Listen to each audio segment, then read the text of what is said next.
এখন দাঁড়িয়ে আছি সাংতি ভ্যালিতে। সাংতি ভ্যালিকে বলা হয় এই অরুণাচল প্রদেশের অন্যতম সুন্দর একটা জায়গা। নদী বয়ে যাচ্ছে আর নদীর ধারে একটা ভ্যালি ঠিক এদিকটা জুড়ে পুরো রয়েছে। এবং এই সাংতি ভ্যালিতে চারদিকটাই পুরোটাই সাংতি ভ্যালি, এবং সাংতি ভ্যালিতে রয়েছে একটা শিপ ফার্ম। তো একটু শিপ ফার্মটার দিকে ঘুরে আসি, কারণ এই যে নদী বইছে এবং সাংতি নদীর সঙ্গে এই সাংতি ভ্যালিটা কিন্তু কেন বলা হয়, কারণ হচ্ছে একেবারে ধাপে ধাপে ভ্যালির মতো খুব সুন্দর ওয়েল ডেকোরেটেড কিছু হোমস্টে করা রয়েছে এবং খুব সুন্দর সাজানো গুছানো। এবং যেদিকেই তাকাবেন আপনি, একদিকে নদী রাস্তা আর একদিকে পাহাড়। তো সেখানটায় এই ভ্যালি, এবং এই ভ্যালিতে রয়েছে একটা শিপ ফার্ম বলছে। শিপ ফার্মটা একটু ঢুকি, মানে এই হচ্ছে শিপ ফার্ম। আচ্ছা, তো শিপ ফার্ম দিয়ে ঢুকছি, কি আছে দেখা যাক। এখানটায় চারণভূমি বলা যেতে পারে। তো জানি না দেখতে পারবো কি না, তবে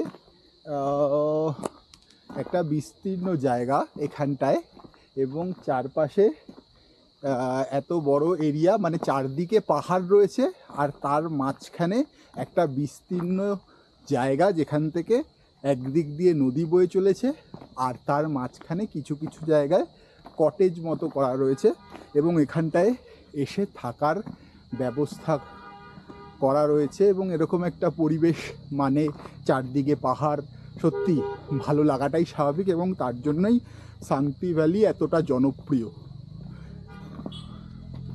এবং সেখানটায় এই শিপ ফার্ম, এখানটায় দেখার মতো তো সেরকম কিছু দেখছি না। চারিদিকে শুধু ধুধু প্রান্তর, গাছ, বেশ কিছু গাছ, ফাঁকা জায়গা, দূরের পাহাড় আর ছোট্ট ছোট্ট কটেজ। এই হচ্ছে মূলত এই শিপ ফার্মের চারপাশটা। শান্তি ভ্যালির আরেকটা জিনিস যেটা ফিল করতে পারছি এখানটায় এসে, যেহেতু একটা বিশাল বড় ভ্যালি মতো অঞ্চল, চারিদিকে পাহাড় এবং জনবসতি শূন্য, এবং তার জন্য শান্তিতে শান্তি রয়েছে। অর্থাৎ এখানটায় আসলে একটা নিস্তব্ধতা ফিল করতে পারবেন আপনি। পাহাড়ে আসলে বেসিক্যালি আমরা এই নিস্তব্ধতাটাই তো ফিল করতে চাই, নিজের সঙ্গে নিজের সময় কাটাতে চাই। তো সেই নিজের সঙ্গে নিজের সময় কাটানোর জন্য এই সাংতি ভ্যালি কিন্তু একদম পারফেক্ট ডেস্টিনেশন। চারিদিকে বেশ বড় বড় পাহাড় আর তার মাঝখানেই এই সাংতি ভ্যালি।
হ্যালো,